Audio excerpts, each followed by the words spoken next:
Sarah Martinez wiped the sweat from her forehead as she carefully disassembled her rifle for the third time that morning.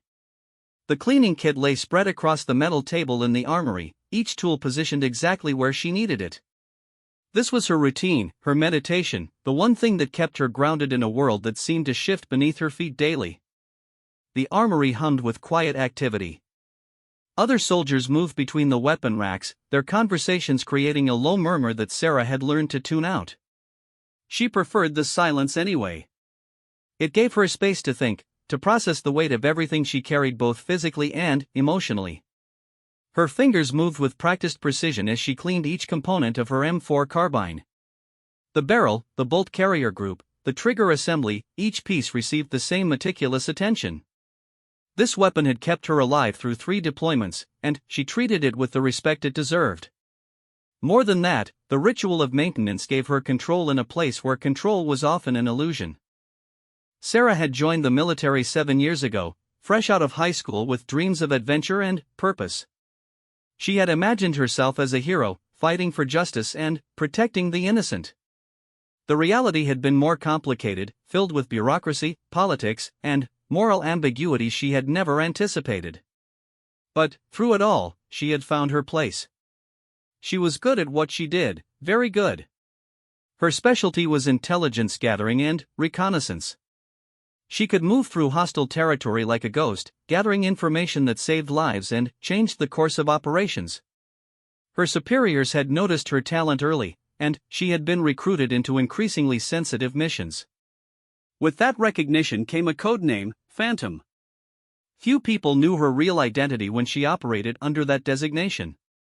To most of the military, Phantom was a legend, a shadow who could infiltrate enemy positions and extract crucial intelligence without being detected. The stories about Phantom's missions had grown in the telling, becoming the stuff of military folklore. But Sarah herself remained anonymous, just another face in the crowd of soldiers. She liked it that way. The anonymity gave her freedom to move through the base without the burden of reputation.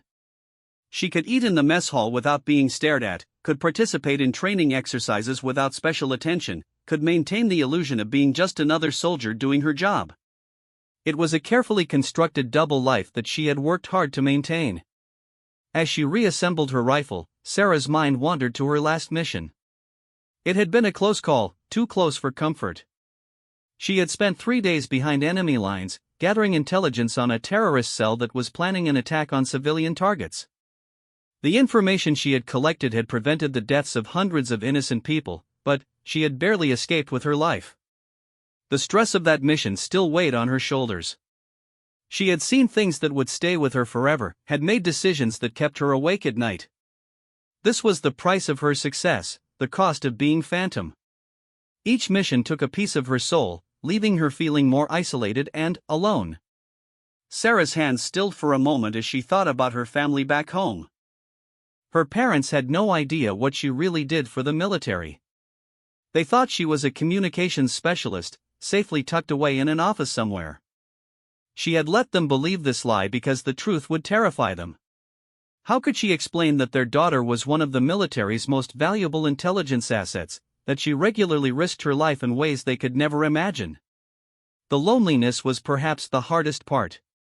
She couldn't form close relationships with other soldiers because her real work had to remain secret. She couldn't share her experiences, couldn't seek comfort when the nightmares came, couldn't celebrate her victories because officially they didn't exist. She lived in a world of shadows and secrets, carrying the weight of her double life alone. But the work mattered. Every piece of intelligence she gathered, every mission she completed successfully, saved lives. She had prevented terrorist attacks, stopped weapons shipments to dangerous groups, and provided information that had led to the capture of high-value targets. When she felt overwhelmed by the isolation and stress, she reminded herself of the faces of the people she had saved, people who would never know her name but who were alive because of her sacrifices. Sarah finished cleaning her rifle and began the reassembly process. Her movements were automatic, muscle memory guiding her hands while her mind continued to wander. She thought about the other soldiers in the armory, going about their daily routines with no idea that one of the military's most classified operatives was sitting right next to them. The base was buzzing with activity today. There were rumors of a major operation in the works, something big enough to require additional security briefings and increased readiness levels. Sarah hadn't been briefed on any new missions, but she recognized the signs. The heightened tension, the hurried conversations that stopped when she walked by, the way senior officers moved with urgent purpose, all indicators that something significant was about to happen. She wondered if Phantom would be called into action soon. Part of her hoped for a new mission, something to break the monotony of base life and give her purpose again. But another part of her dreaded it, knowing the toll that each assignment took on her mental and emotional well-being. She was good at what she did, but she wasn't sure how much longer she could maintain the facade of being two different people. As she worked, Sarah became aware that the conversations around her had grown quieter. She glanced up briefly and noticed that several soldiers were looking in her direction, though they quickly averted their eyes when she met their gaze. A flutter of unease moved through her chest. Had someone discovered her secret? Had her cover been blown? She forced herself to remain calm, continuing her maintenance routine while her senses went on high alert. She listened carefully to the conversations around her, searching for any hint that her identity had been compromised. But the whispers were too quiet, too fragmented for her to make out specific words. Sarah's training kicked in automatically. She began cataloging potential escape routes from the armory, noting the positions of other soldiers and identifying who might pose a threat if her cover had indeed been blown.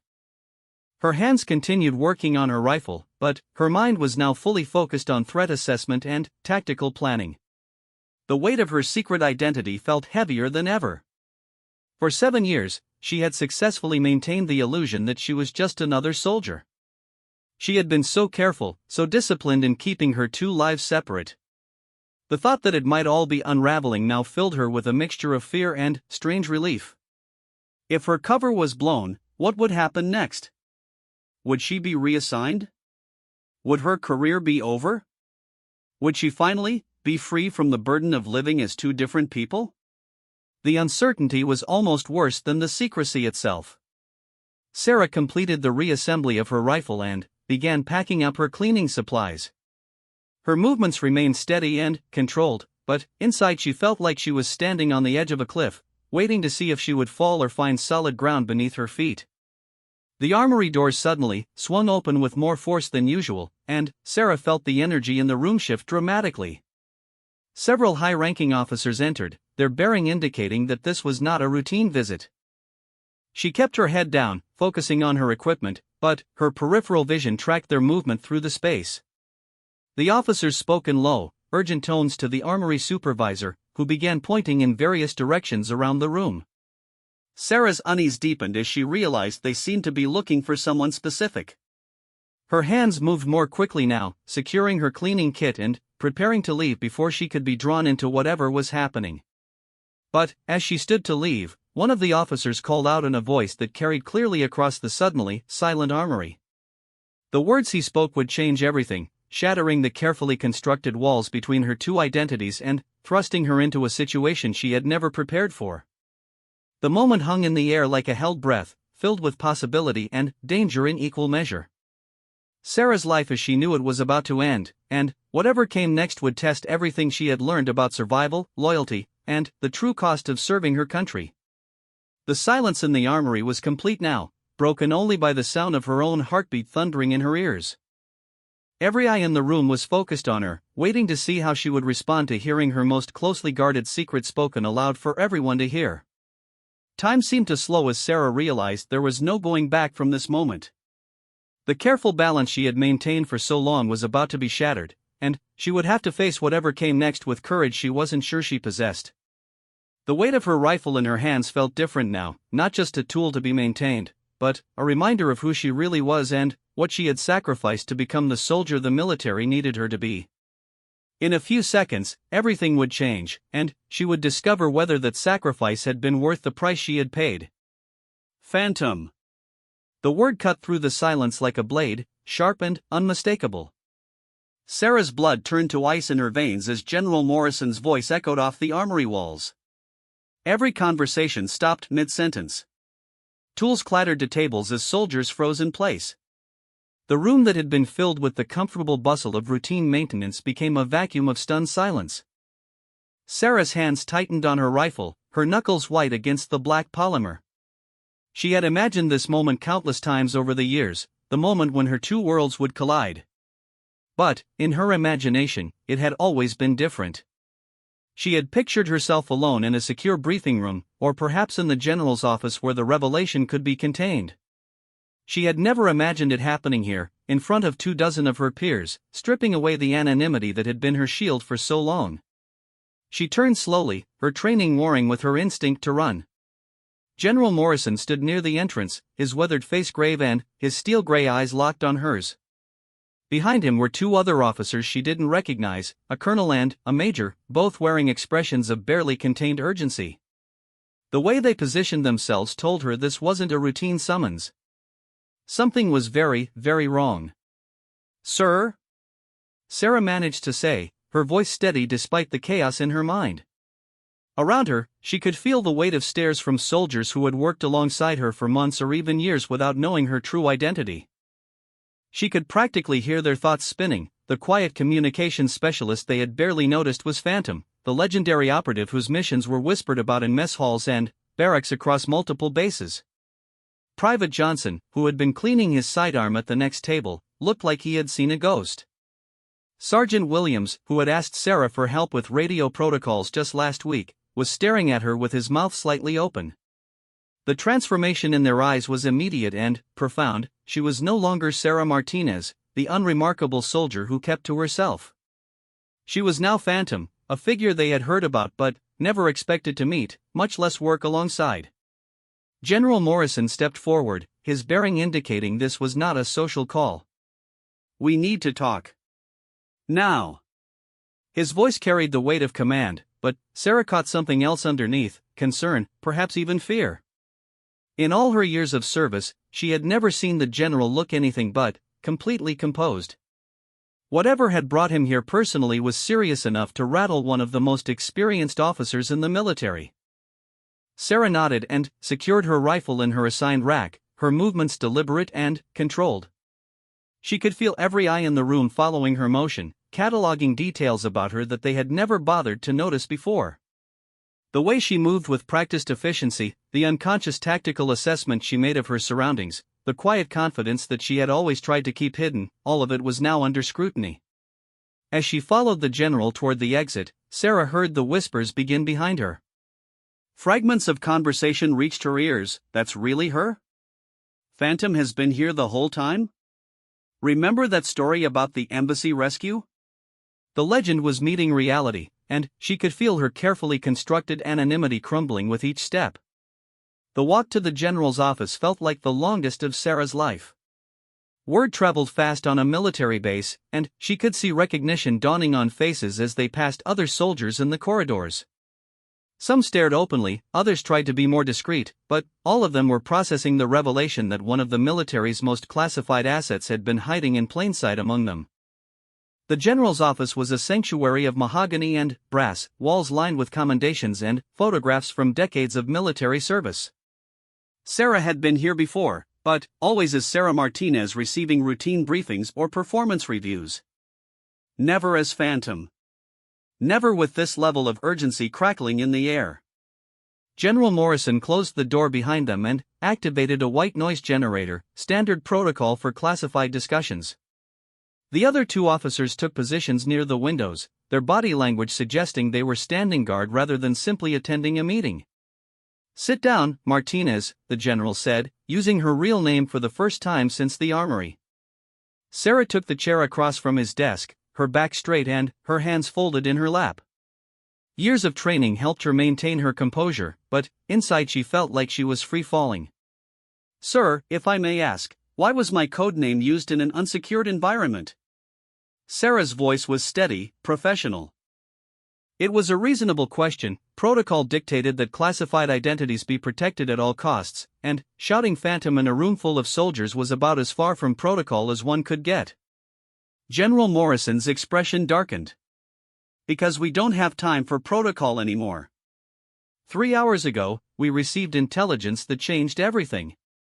Your cover was going to be blown anyway. we're just controlling how it happens. Sarah felt her stomach drop. Sir? The general activated a secure tablet and slid it across the desk to her. The screen showed a photograph that made Sarah's blood run cold. It was her, taken during her last mission behind enemy lines. But this wasn't a surveillance photo, it was a wanted poster. Her face stared back at her from what appeared to be a terrorist organization's internal communications network, with text in multiple languages offering a substantial reward for information leading to her capture. They know who you are, Martinez. Not just your code name, they know your real identity, your service record, probably even where you eat breakfast on this base. General Morrison's words hit her like physical blows. We have intelligence suggesting there's already a team en route to this location. Sarah stared at the image, her mind racing through the implications. Her anonymity hadn't just been stripped away by military necessity, it had been stolen by enemies who now saw her as a priority target. Every person she had ever cared about, every fellow soldier on this base, was now potentially at risk because of her. How, she asked, though she dreaded the answer. We're still investigating, but preliminary evidence suggests a leak from within our own intelligence community. Someone with access to your files sold you out. The general's voice was tight with barely controlled anger. The good news, if you can call it that, is that we caught wind of it before they could act. The bad news is that we now have to assume your entire operation history is compromised. Sarah set the tablet down carefully, her hands trembling slightly. 7 years of missions, 7 years of carefully gathered intelligence, 7 years of contacts and safe houses and escape routes, all of it potentially blown.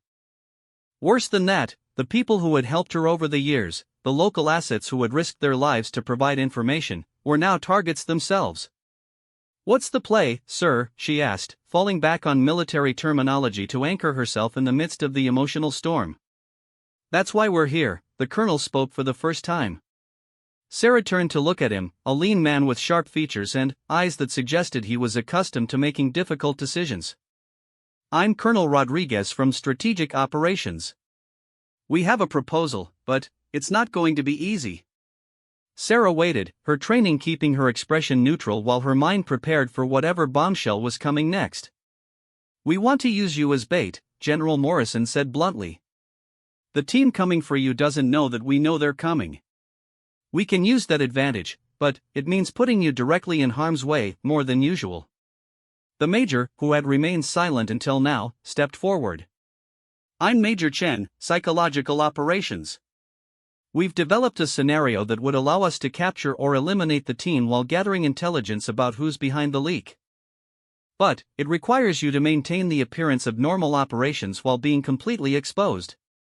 Sarah absorbed this information, her tactical mind already working through the possibilities and dangers. You want me to be a target so you can catch the people trying to kill me? Essentially, yes, General Morrison confirmed. But you won't be defenseless.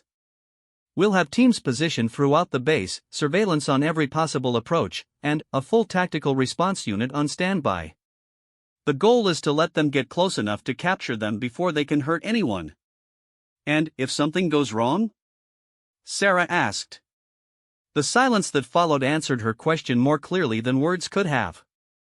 They all knew that special operations carried inherent risks, and this plan was more dangerous than most. But it was also the best chance they had to uncover the source of the leak and neutralize the immediate threat. Sarah thought about the soldiers she had just left in the armory, now seeing her with new eyes. She thought about her family back home, who still believed she was safely tucked away in an office job. She thought about all the people whose lives had been saved by the intelligence she had gathered, and all the people who might die if the leak in their security wasn't found and plugged. What exactly do you need me to do? She asked. General Morrison leaned forward, his expression mixing relief with concern. First, we need you to go back to your normal routine as much as possible. The enemy team is expecting to find Sarah Martinez, the communications specialist, not Phantom in full operational mode. But we also need you to be prepared for anything. Your cover being blown to the base personnel might actually work in our favor, Colonel Rodriguez added. It creates a more complex environment for the enemy team to navigate. They're planning to extract or eliminate a soldier who blends into the background, not one who's suddenly the center of attention. Major Chin opened a briefcase and pulled out a series of photographs and documents. We've identified 3 possible insertion points where the enemy team might enter the base. We'll have surveillance on all of them, but we need you to follow specific movement patterns that will guide them toward the optimal capture location. Sarah studied the materials, her mind shifting into operational mode. The fear and uncertainty were still there, but they were overshadowed by the familiar focus that had kept her alive through dozens of dangerous missions. This was what she was good at, adapting to impossible situations and finding a way to complete the objective. "There's one more thing," General Morrison said, his tone becoming even more serious. "We believe the leak might be someone on this base. Someone with access to your files and knowledge of your movements. Until we identify them, you can't trust anyone except the people in this room." The full weight of her situation settled on Sarah's shoulders. Her cover was blown, enemies were coming for her, there was a traitor somewhere among her colleagues, and now she had to pretend everything was normal while being used as bait in a trap that might fail catastrophically. But, as she looked at the faces of the officers around her, people who were willing to risk their own careers and lives to protect her and uncover the truth, Sarah felt something she hadn't experienced in years. For the first time since becoming Phantom, she wasn't completely alone. "When do we start?" she asked. The mess hall felt different now that Sarah's secret was out. She carried her tray of reconstituted eggs and lukewarm coffee through the familiar space, acutely aware that every conversation seemed to pause as she passed. The weight of dozens of stares followed her to an empty table near the window, the same table where she had eaten countless anonymous meals over the past 2 years. But anonymity was a luxury she could no longer afford. 3 tables away, she spotted Corporal Davis whispering urgently to his squad mates while stealing glances in her direction. Near the serving line, Sergeant Foster was having what appeared to be an intense discussion with 2 other NCOs, their body language suggesting they were debating whether to approach her or keep their distance. Sarah forced herself to eat mechanically, maintaining the facade of normalcy while her enhanced senses catalogued every detail of her surroundings. General Morrison's plan required her to follow her usual routine, but nothing felt usual anymore. The comfortable invisibility that had protected her for years had been stripped away, leaving her exposed and vulnerable in ways that went beyond physical security. Her earpiece crackled softly with static, a nearly inaudible sound that indicated the surveillance team was active and monitoring her location. Colonel Rodriguez had equipped her with a communication device so small it was virtually undetectable, allowing the tactical team to track her movements and coordinate their response. Knowing they were watching should have been comforting, but Sarah couldn't shake the feeling that she was performing on a stage where one wrong move might be her last. "Martinez?" A voice interrupted her thoughts. Sarah looked up to see Lieutenant Kim approaching her table, carrying his own breakfast tray. His expression was carefully neutral, but she could see the questions burning behind his eyes. "Lieutenant," Sarah acknowledged, gesturing to the empty chair across from her. Kim was one of the few officers on base she had interacted with regularly, usually during communications briefings. If she was going to maintain her cover story while adapting to her new reality, she needed to start with familiar faces. Kim sat down and picked at his scrambled eggs for a moment before speaking. "So," he said quietly, "communications specialist, huh?" Sarah met his gaze steadily. "Among other things." "The guys are talking," Kim continued, his voice low enough that their conversation wouldn't carry to nearby tables. "Some of them are pretty shaken up. Johnson keeps saying he can't believe Phantom was sitting right next to him in the armory for months." "I'm still the same person I was yesterday," Sarah replied, though even as she said it, she knew it wasn't entirely true. The revelation had changed something fundamental about her place on the base, her relationships with other soldiers, her ability to move through the world without being noticed. Kim nodded slowly. "I get that. But you have to understand, to most of these soldiers, Phantom is like a myth. Someone who does impossible things in impossible places. Finding out that Legend has been eating breakfast with us every morning is, well, it's a lot to process." Sarah understood his point more than she cared to admit. She had worked hard to cultivate her unremarkable persona, to be the kind of person who blended into the background. Now she was discovering what it felt like to be constantly observed, constantly evaluated, constantly measured against an impossible standard. "The captain wants to see you after chow," Kim added, finishing his coffee. "Something about updating your duty assignments." Sarah's pulse quickened slightly. Captain Walker wasn't part of the inner circle who knew about the operation currently underway. His request could be routine administrative business, or it could be something more concerning. In her current situation, every interaction carried potential danger. "Thanks for the heads up," she said, watching Kim's face for any sign of deception or unusual behavior. Major Chen's warning about not trusting anyone outside their small team echoed in her mind. Even Kim, who seemed genuinely concerned and confused rather than threatening, could be the leak that had exposed her identity. After Kim left, Sarah finished her breakfast in relative isolation. The mess hall was beginning to empty as soldiers headed off to their morning duties, but the stares and whispered conversations continued. She caught fragments of speculation. "How many missions do you think she's been on?" "My cousin heard Phantom saved a whole village in Afghanistan." "I wonder if she's killed anyone." The mythology surrounding her alter ego was both more elaborate and more disturbing than Sarah had realized. In trying to protect her anonymity, the military had allowed stories about Phantom to grow unchecked. Some of the tales she overheard bore no resemblance to her actual missions, having been embellished through countless retellings into something more like action movie fiction than reality. Sarah cleared her tray and made her way toward the administrative offices. The morning sun cast long shadows across the base, and she found herself automatically scanning rooftops and windows for potential sniper positions. Her training had kicked into overdrive, transforming a routine walk into a tactical movement through potentially hostile territory. The corridor leading to Captain Walker's office was quieter than usual, most of the administrative staff already at their posts. Sarah's footsteps echoed off the polished floors as she approached the door marked with Walker's nameplate. She knocked twice and waited for permission to enter. "Come in," Walker's voice called from inside. Sarah pushed open the door and stepped into the small office. Captain Walker was a career administrator, the kind of officer who kept the base running through meticulous attention to regulations and procedures. He was reviewing a stack of papers when she entered, his reading glasses perched on the end of his nose. "Martinez," he said without looking up. "Have a seat. I'll be with you in just a moment." Sarah settled into the chair across from his desk, her senses alert for any sign of danger.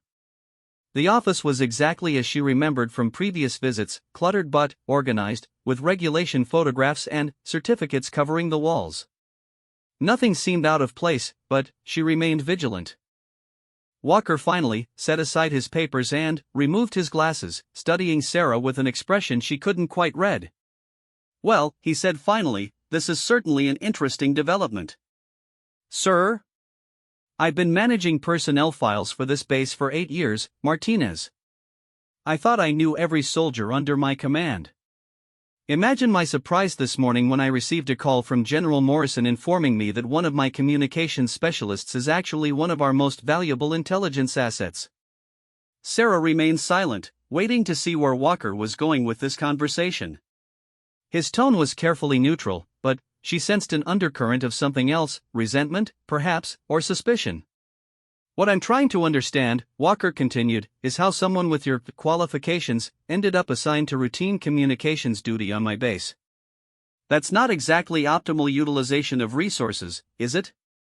"I'm not privy to the strategic decisions that determine my assignments, sir," Sarah replied diplomatically. "I go where I'm sent and do what I'm told." Walker leaned back in his chair, his eyes narrowing slightly.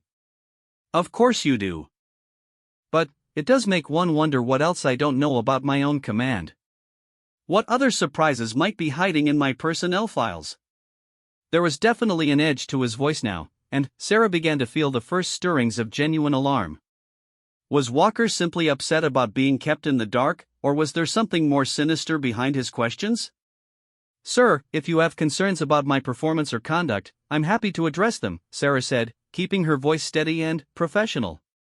"Oh, I have no concerns about your performance," Walker said with a smile that didn't reach his eyes. Your record as Sarah Martinez is exemplary, punctual, reliable, competent but not exceptional. The perfect cover, really. What I'm curious about is your performance as Phantom. The way he said her code name sent a chill down Sarah's spine. There was something in his tone, a familiarity that suggested he knew more about her operations than he should. Her hand moved almost imperceptibly toward the concealed weapon at her waist. I'm not sure what you're asking, sir, Sarah said carefully. Walker opened a desk drawer and pulled out a thick manila folder.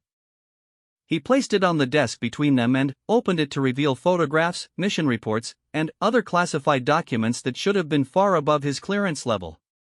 I'm asking about your mission to Yemen last year, Walker said, his voice taking on a harder edge. The one where you infiltrated a terrorist training camp and gathered intelligence that led to a drone strike. The strike that killed 15 people, including 3 civilians who weren't supposed to be there. Sarah's blood ran cold. The Yemen mission was classified at the highest levels, and the civilian casualties were a detail that haunted her nightmares. Very few people knew about that particular tragedy, and Captain Walker definitely shouldn't be one of them. I'm also curious about your operation in Syria 2 years ago, Walker continued, flipping through the pages. The one where you posed as a refugee to get close to a weapons dealer. Did you ever wonder how that dealer knew you were coming? How he managed to escape just hours before your team moved in? The pieces were falling into place with terrifying clarity. Walker wasn't just upset about being kept in the dark, he was the leak. He was the one who had been selling her information, who had put her and countless others at risk. You see, Martinez, or should I say Phantom, you've been a very valuable asset. Not just to the United States military, but to certain other interested parties who pay quite well for advance warning about your activities.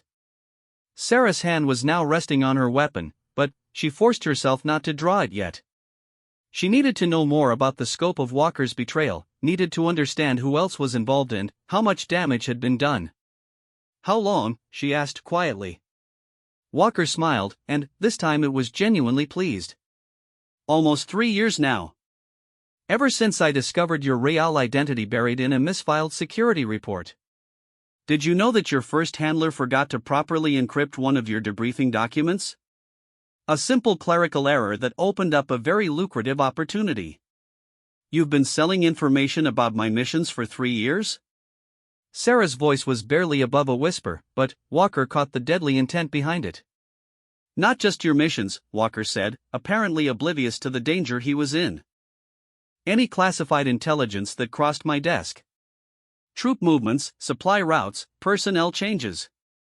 The people I work with pay very well for that kind of information. Sarah's finger moved to the trigger of her concealed weapon.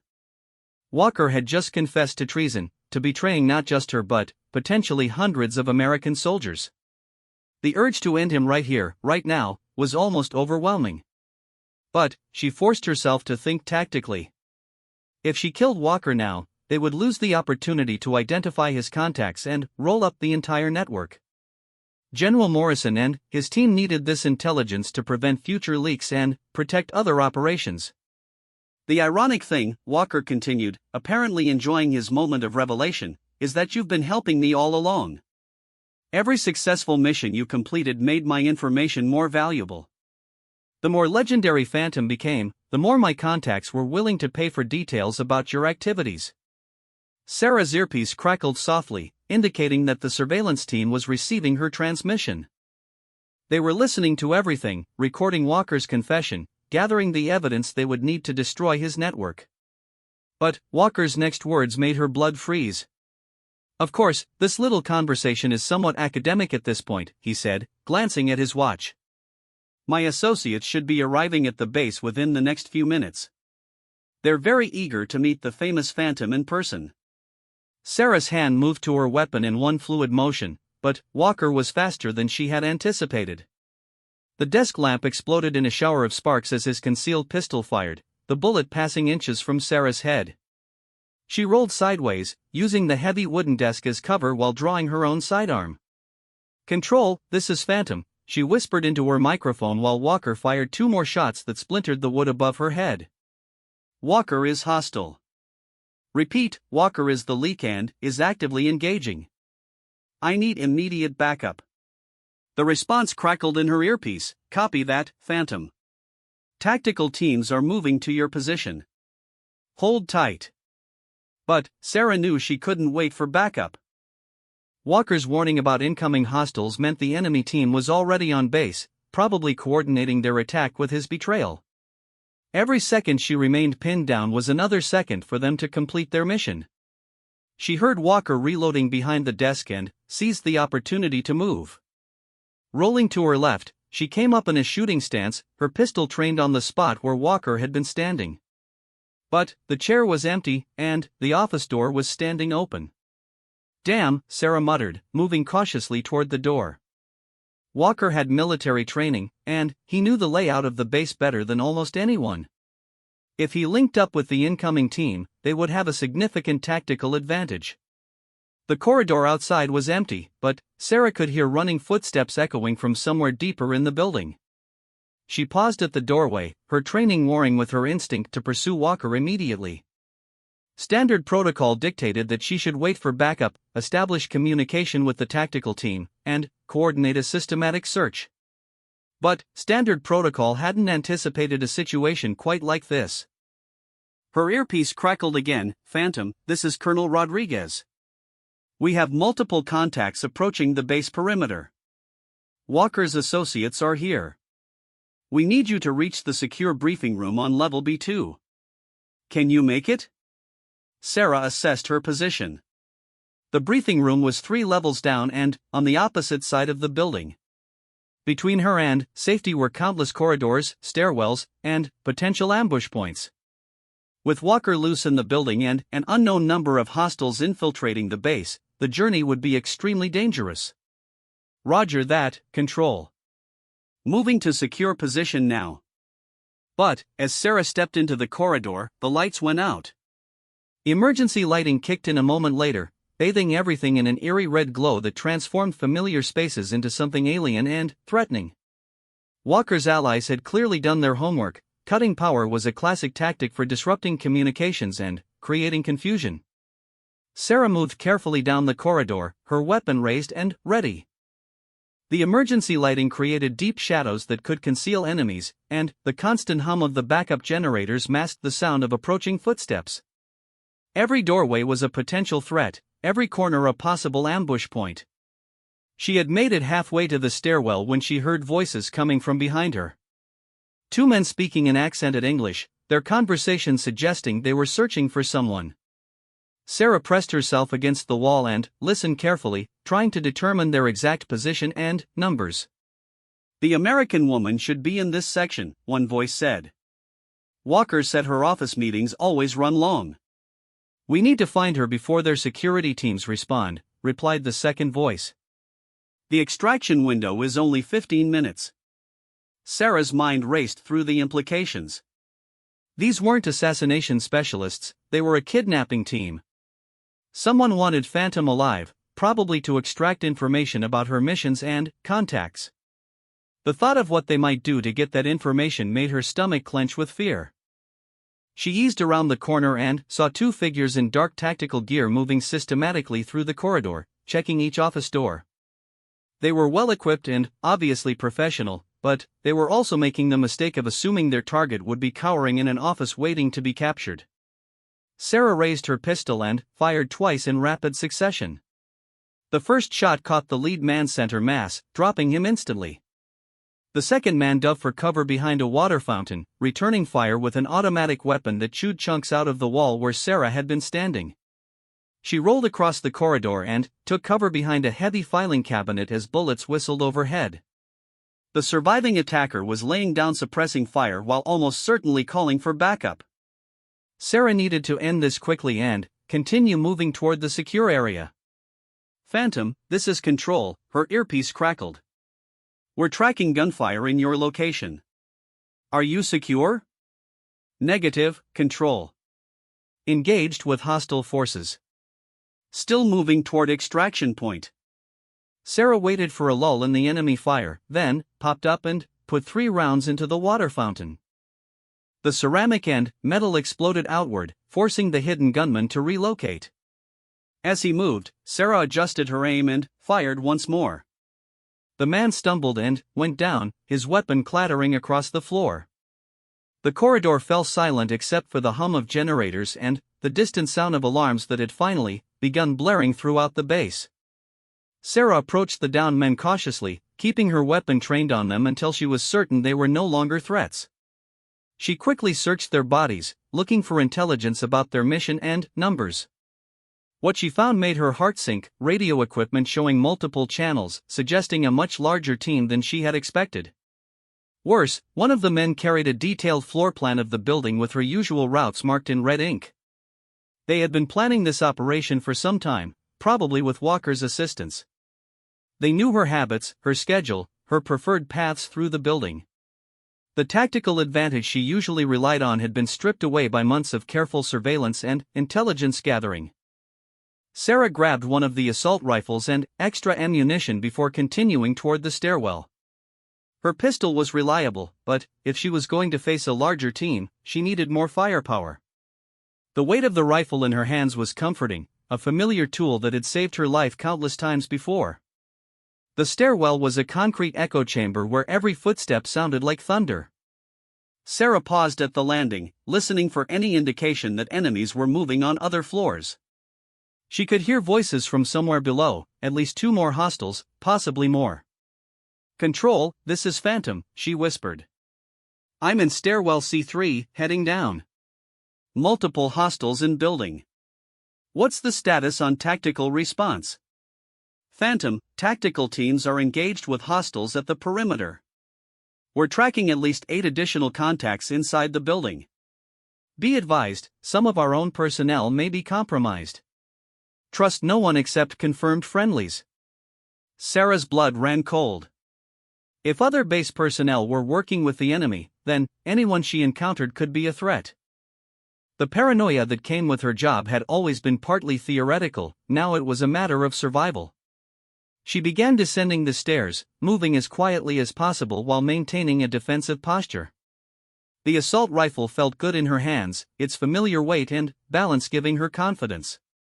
But no weapon could compensate for the fact that she was severely outnumbered and operating in an environment where the enemy knew her better than she knew them.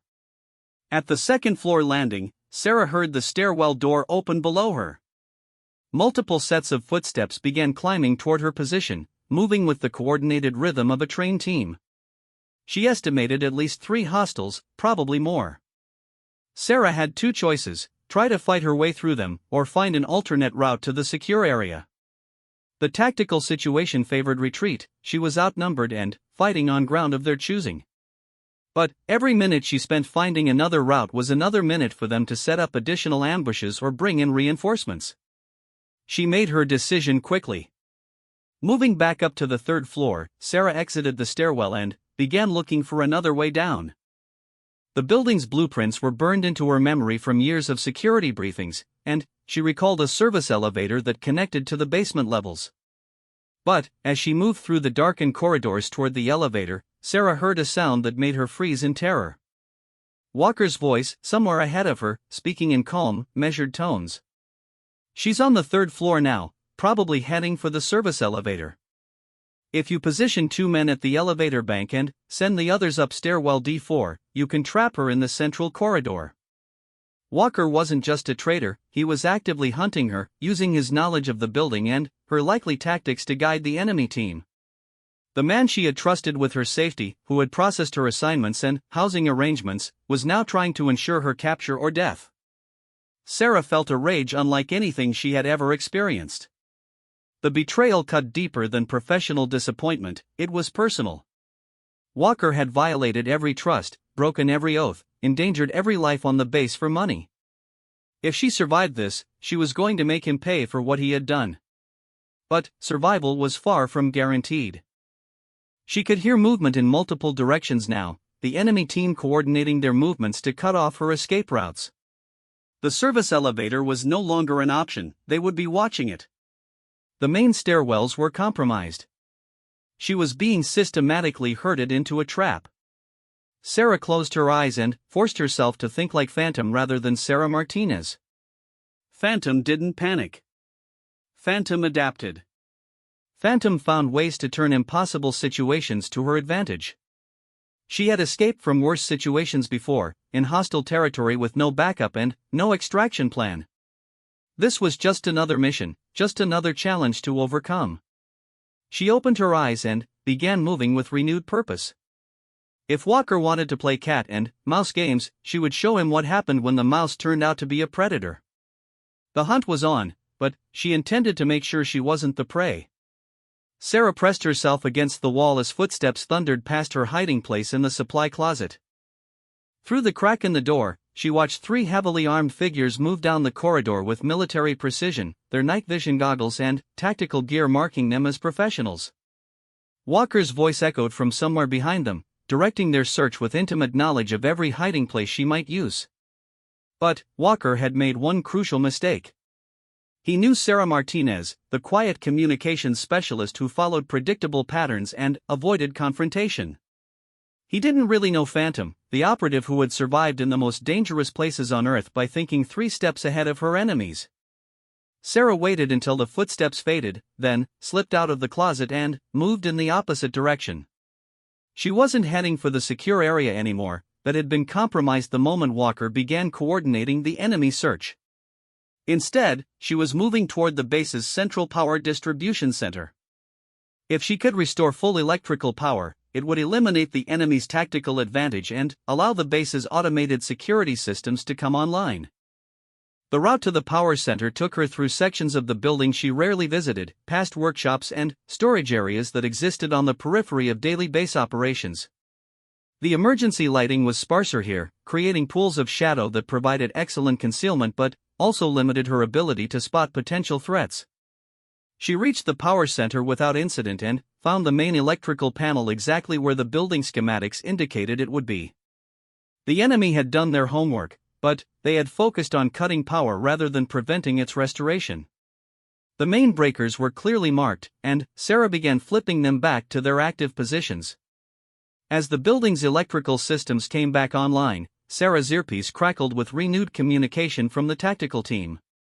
Phantom, this is Control. We show power restored to your location. What's your status? Control, I'm at the main power distribution center. I've restored building electrical systems. Be advised, Walker is actively coordinating with hostile forces and has detailed knowledge of my movements. Copy that. We're tracking multiple friendly forces converging on your building. Hold position and prepare for extraction. But even as Sarah acknowledged the transmission, she could hear Walker's voice again, now much closer than before. He was adapting to the changed tactical situation, redirecting his team toward her current location. The power restoration had helped the base's defenses, but it had also given away her position. Sarah made a tactical decision that went against every instinct she had developed over 7 years of covert operations. Instead of running or hiding, she decided to take the fight directly to Walker and his team. They expected her to behave defensively, to use her training to evade and escape. But sometimes the best defense was an overwhelming offense. She rigged a simple booby trap at the power center entrance using maintenance supplies and a small explosive charge from her emergency kit. It wouldn't kill anyone, but it would create enough noise and confusion to mask her movements while she repositioned for an attack. Moving quickly through the service corridors, Sarah worked her way toward the sound of Walker's voice. Her target wasn't the enemy soldiers, they were just following orders and could be dealt with by the base's security forces. Walker was the real threat, the traitor whose knowledge of base operations and personnel made him uniquely dangerous. She found him in a communications room on the 2nd floor, speaking into a radio handset while monitoring multiple screens that showed security camera feeds from around the building. The irony wasn't lost on her, Walker was using the base's own security systems to hunt her down. Team 3, she's not in the power center anymore, Walker was saying as Sarah positioned herself outside the door. Check the service tunnels on sub-level 1. Team 2, maintain position at the main exits. She's running out of places to hide.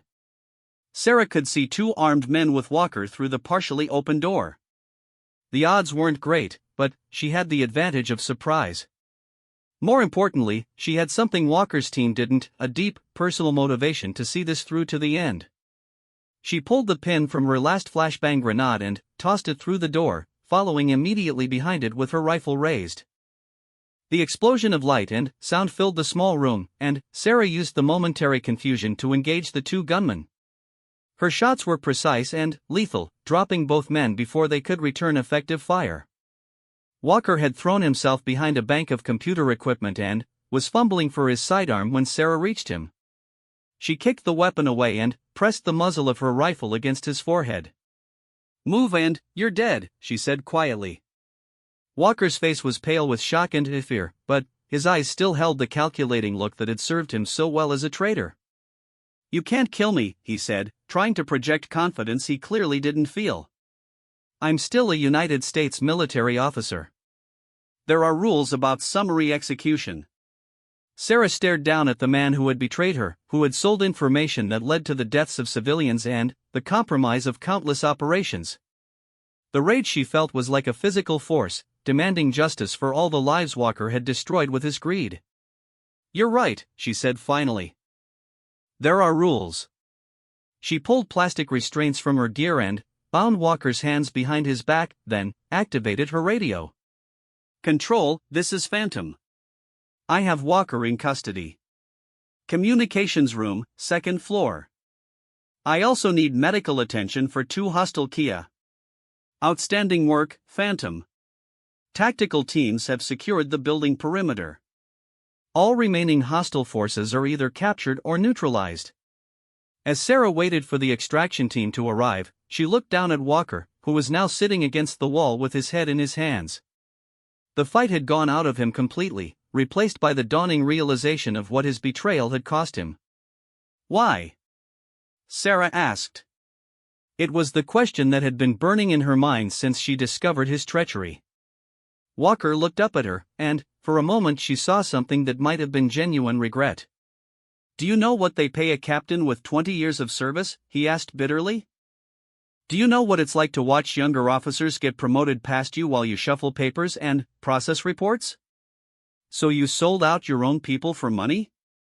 "I sold information to people who were willing to pay what it was worth," Walker said defensively. "Nobody was supposed to get hurt. I never gave them anything that would directly threaten American lives." Sarah felt her anger flare again. "The Yemen mission. 3 civilians died because the target knew we were coming. That was you." Walker's face crumpled. "I didn't know they would use the information that way. I thought they just wanted advance warning for their own security." "You didn't know because you didn't want to know," Sarah said coldly. "You took the money and convinced yourself it was harmless." The arrival of the tactical team ended their conversation. Sarah watched as Walker was led away in restraints, his military career and his life effectively over. The man who had betrayed so many people would spend the rest of his days in a federal prison, if he was lucky. If he wasn't lucky, some of the people he had betrayed might decide that prison wasn't justice enough. General Morrison arrived as Sarah was giving her initial debrief to the tactical team leader. He looked older than he had that morning, the stress of the situation having aged him visibly. "Martinez," he said, his voice carrying a mixture of relief and concern. "Are you injured?" "No, sir. Shaken up, but unharmed." "Good. We've got a lot of cleanup to do, and we're going to need your help piecing together the extent of Walker's betrayal. But first, I think you deserve to know that your actions today saved lives. We captured 6 enemy operatives, including their team leader.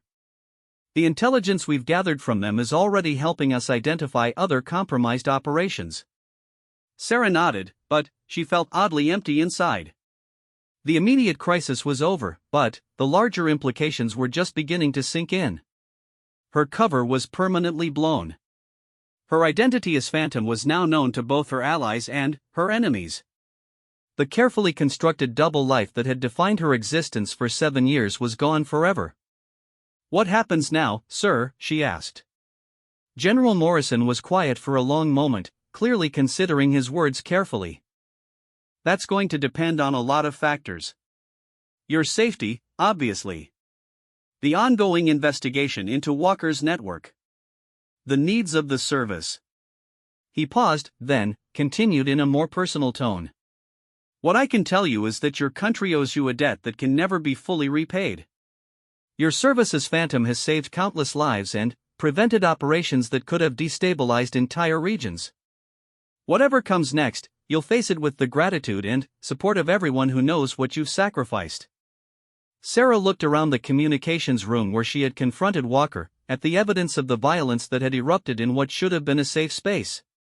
She thought about the soldiers in the mess hall who now knew her secret, about the family back home who still believed she worked in an office, about the uncertain future that lay ahead. But, for the first time in years, she also felt something she had almost forgotten: hope. The isolation and secrecy that had defined her life as Phantom were gone, but they had been replaced by something she had never expected to find in her military career: the knowledge that she was no longer alone.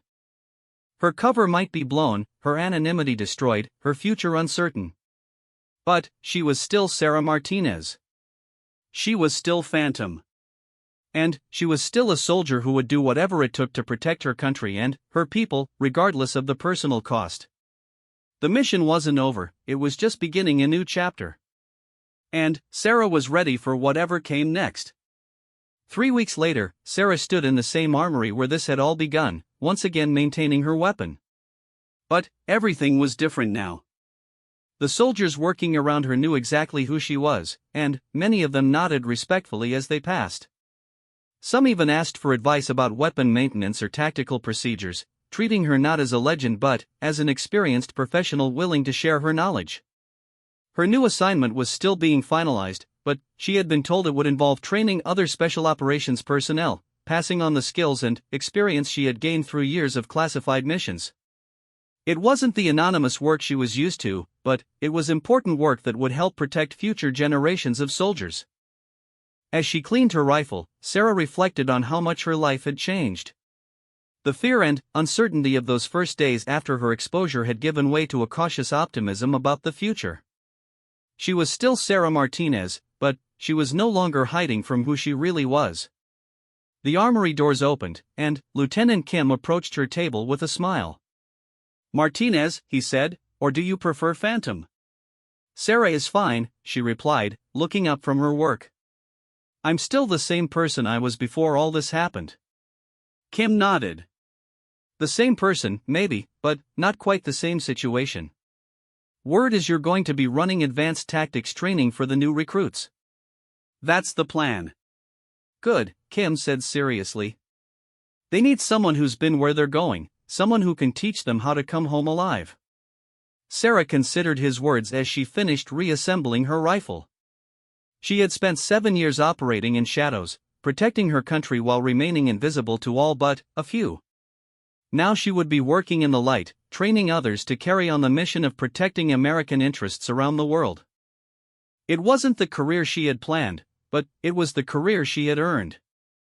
And, for the first time in years, Sarah Martinez was looking forward to tomorrow.